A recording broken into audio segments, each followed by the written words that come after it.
In the early morning hours of October 14th, 1987, residents of Ravensfield, a small community nestled deep within the Appalachian Mountains of West Virginia, awoke to a sound they would never forget. Piercing screams echoing across the rocky slopes. The screams lasted approximately 18 minutes, human screams, pure desperation frozen in the midnight hour, and then ceased abruptly. The silence that followed would prove even more terrifying than the sounds that preceded it.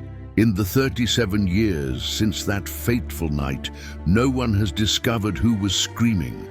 No one has discovered why they were screaming, and despite hundreds of investigators, dozens of theories, and an accumulation of disturbing evidence, the case remains closed, not for lack of clues, but because the clues seem to lead nowhere and in every direction simultaneously. Margaret Thornton, a 62-year-old widow living alone in an isolated house 3 kilometers above the main community of Ravensfield, was the first to hear the screams. She had just gone to bed when something awakened her. Not the screams yet, but something else. A vibration in the air, a change in the quality of silence. According to her statement to investigators, she described hearing something that was not quite a sound, but the absence of a sound, as if the world itself had held its breath. Seconds later, the screams began. Margaret was a crucial primary witness not only for the length of time she was able to measure the screams, 18 minutes and 43 seconds according to her bedside clock, but for the characteristics she documented carefully while trembling under her blankets. The screams were not continuous. There were patterns, periods of 15 to 20 seconds of intense vocalization, followed by pauses of 5 to 10 seconds. During the pauses, Margaret stated she could hear breathing, gasping, desperate, as if someone was running or fighting for their life. Were there multiple voices? This is where reports diverge. Margaret was categorical. There was only one voice, a single person in agony. But she would later acknowledge that given the way sound echoed through the mountains, it could have seemed like multiple voices without actually being so. As the minutes dragged on, other residents awoke. The screams echoed through the valleys, reverberating off the gneiss and schist rock formations that form the skeleton of the Appalachians. Some residents, like James Cole, who lived 5 kilometers away, described hearing only an indistinct sound, like wind through a mountain gorge. Others, closer to the source, described something terrifying and unmistakably human.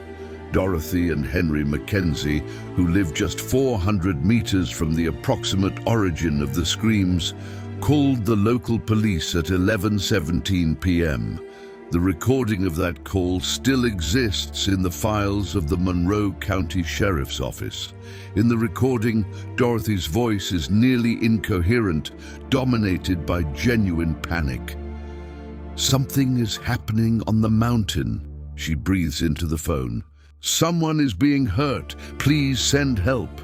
The dispatcher, a man named Robert Hutchins, who was working that night, expressed confusion about the exact coordinates. The community of Ravensfield was rural, very rural, and pinpointing an emergency was a difficult task even under the best circumstances. The local sheriff, Thomas Blackwell, was among the first to arrive at the scene.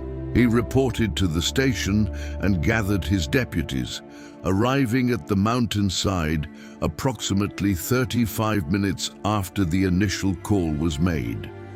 According to his own account, The screams were still ongoing when he began climbing the dirt road that led to the higher elevations of the region. Blackwell described the sound as inhuman in his formal statement, a word that would appear repeatedly in subsequent reports. What he meant exactly by inhuman was left ambiguous. Inhuman because it was too anguished. Inhuman because it didn't sound like typical human distress. The ambiguity would remain a frustratingly consistent feature of the case. As Blackwell and his deputies approached the source of the sounds, located in a dense forest area known as Graymore Ridge, the screams ceased abruptly at exactly 11:59 p.m. According to time records, the sound had lasted 18 minutes and 57 seconds in total. The silence that followed was described by multiple officers as deafening. The first responders, consisting of Sheriff Blackwell and his 3 deputies, along with several residents who had left their homes armed with flashlights and rifles, began tracking the rough terrain near Graymore Ridge. The area is wild, jutting boulders, deep ravines, dense vegetation that made passage slow and dangerous even in daylight. During the night, amid genuine panic, progress was glacial. Approximately 45 minutes after the scream ceased, investigators discovered the first anomaly. A circular clearing in the middle of dense forest, roughly 12 meters in diameter, where all vegetation had been beaten down or trampled. At the center of the clearing were signs of violent struggle, broken branches, overturned earth, a pattern of destruction suggestive of frantic movement. Blood was found at the site. It was not pooled in one place. It was scattered in patterns across the clearing, suggesting movement, desperation, struggle. The samples were collected, though inadequately by modern forensic standards, and sent for analysis. The result confirmed it as human blood, type O positive, the most common type. Nothing more specific could be determined with the technology available in 1987. Here begins the true strangeness of the case.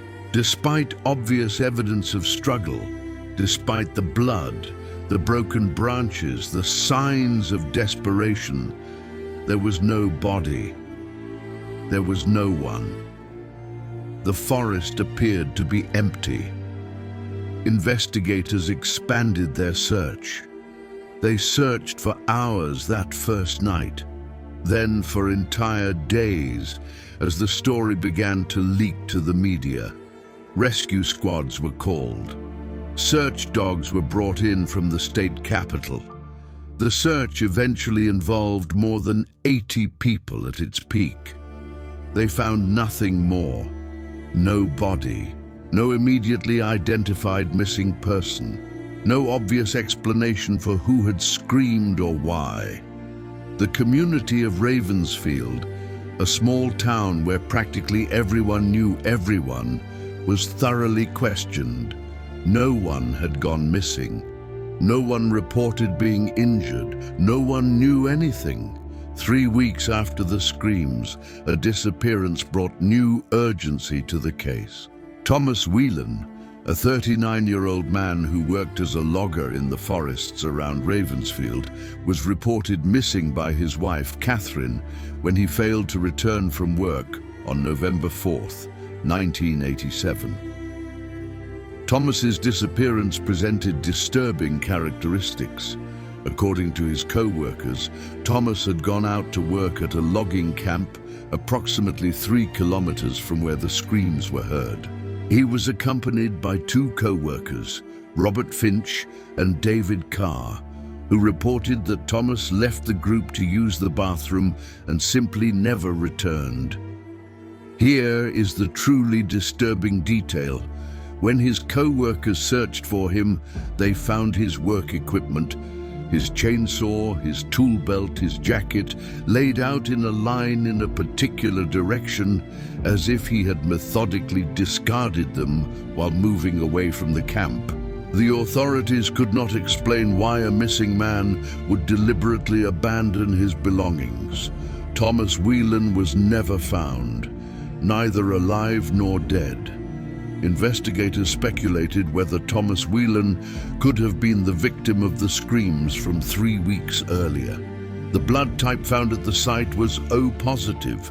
Thomas Whelan's blood type was O positive.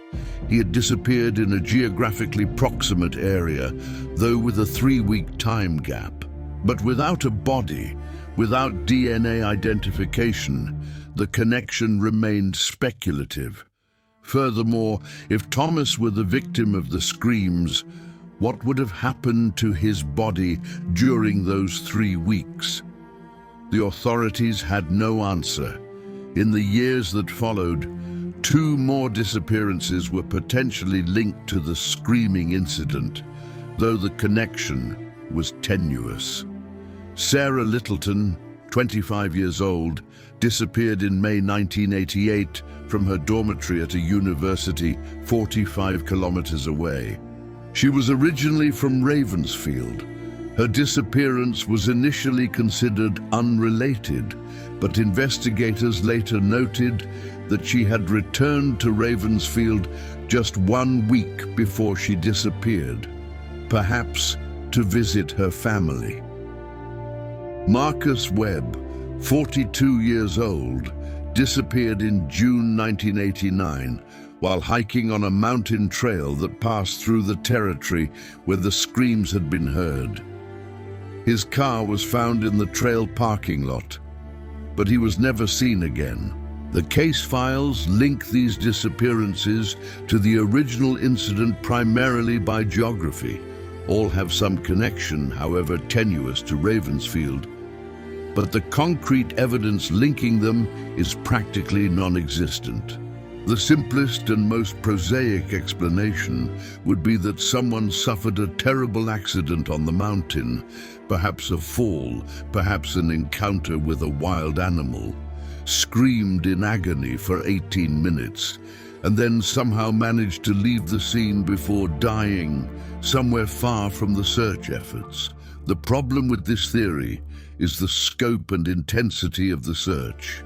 With 80 people combing the general zone where the screams originated, it would be nearly impossible for a body, especially a recent body, not to be discovered. The Appalachians are dense, but they are not infinite. Investigators also noted that the screams, as described, were too regular, too ritualistic, to be simply the result of random panic from an accident victim. The periods of vocalization and silence seemed almost structured. Some, particularly in the local community and in certain fundamentalist religious circles, suggested an even more disturbing explanation, that the screams were from a possessed person, and that these persons, because there were unconfirmed reports of multiple voices, were exorcised or, in some speculative accounts, killed by those attempting to save them from demonic possession. These theories were widely dismissed by official investigators, though they remain popular on modern internet forums dedicated to the case. A darker hypothesis suggested that the screams could have resulted from criminal violence, perhaps a settling of scores between drug dealers, perhaps a kidnapping that went terribly wrong, perhaps part of the drug trafficking network known to exist in the rural regions of the Appalachians. The theory gains some plausibility from the timing of Thomas Whelan's disappearance 3 weeks later and the deliberate way he abandoned his equipment. If Thomas had witnessed something that night of the screams, something that frightened him enough to ensure his silence for 3 weeks, perhaps he had eventually decided to leave or distanced himself from the situation. But again, there is little concrete evidence.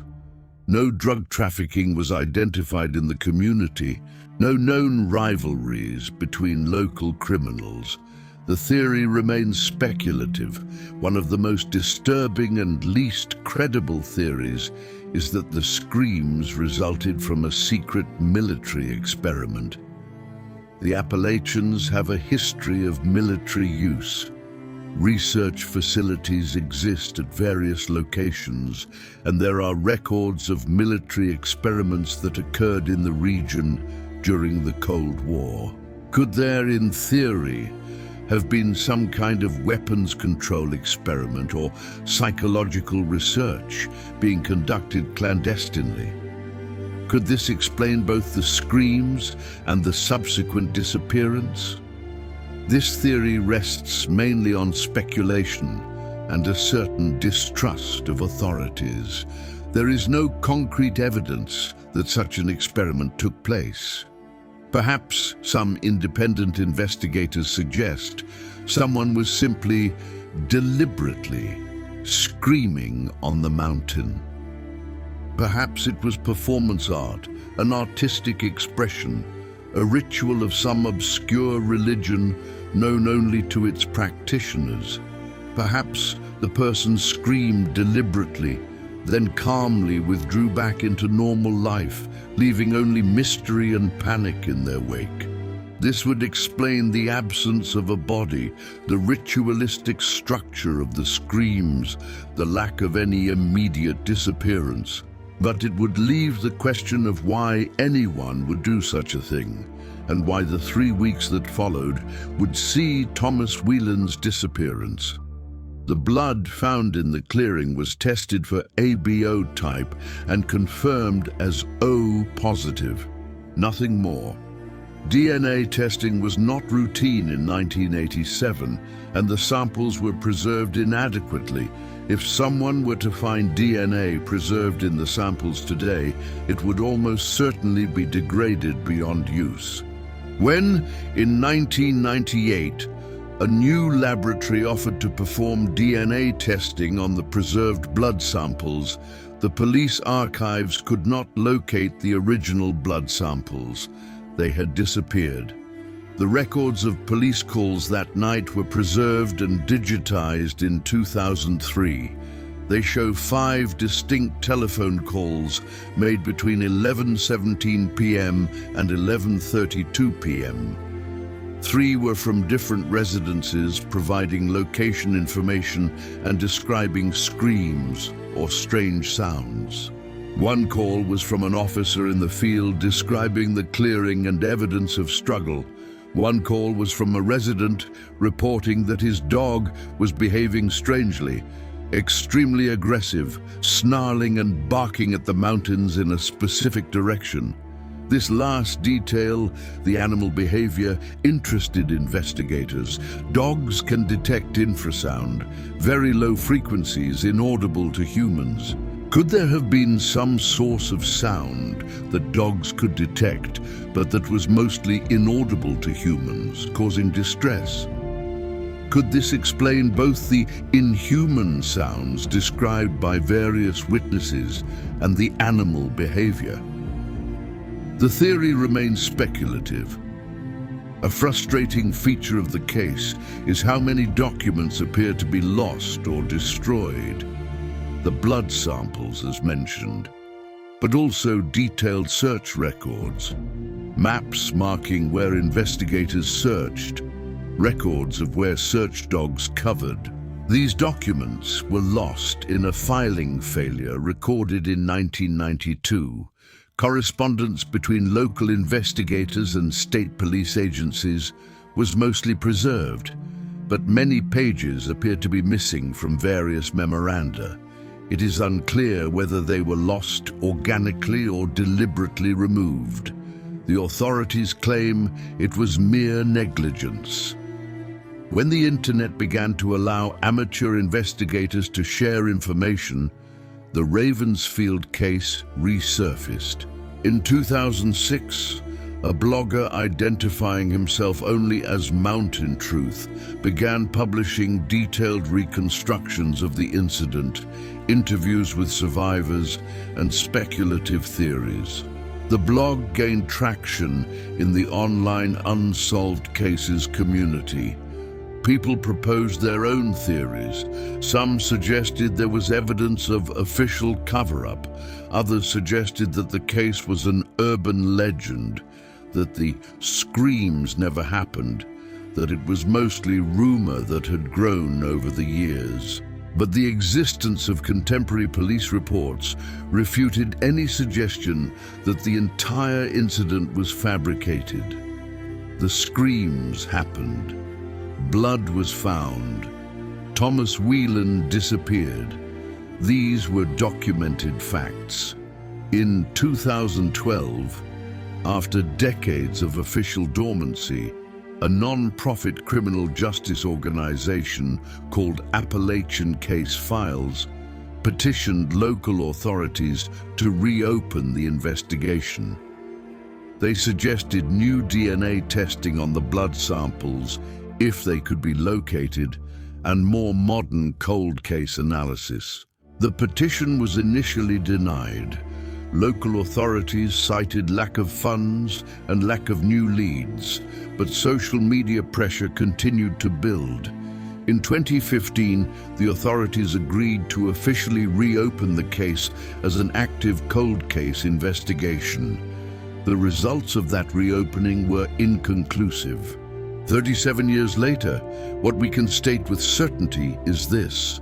On October 14, 1987, between approximately 10:45 p.m. and 11:59 p.m., screams were heard in the Graymore Ridge region near Ravensfield, West Virginia. The screams were human, according to all analysis, though some described inhuman qualities. Human blood, type O positive, was found in a clearing within a dense forest area, along with evidence of violent struggle.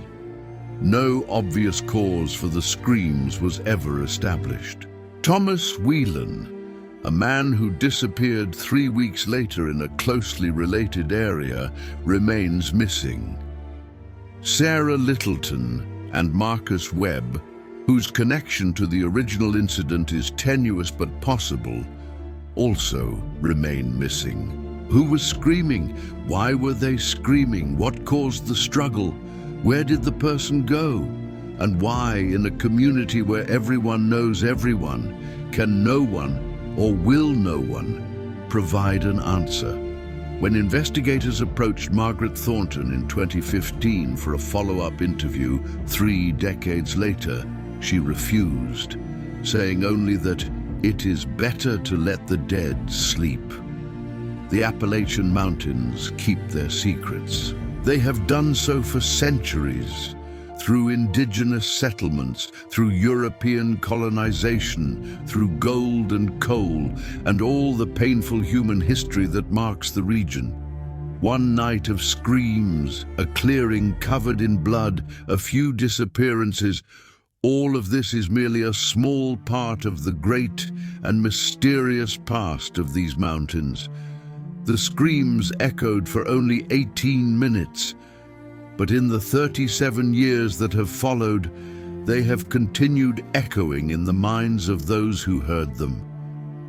And they continue to echo through the internet, through mystery podcasts, through lists of unsolved cases that fascinate and terrify in equal measure. What happened that night on Graymore Ridge? The case remains open. The files remain incomplete, and the screams, though no longer audible, can still be heard if you know how to listen.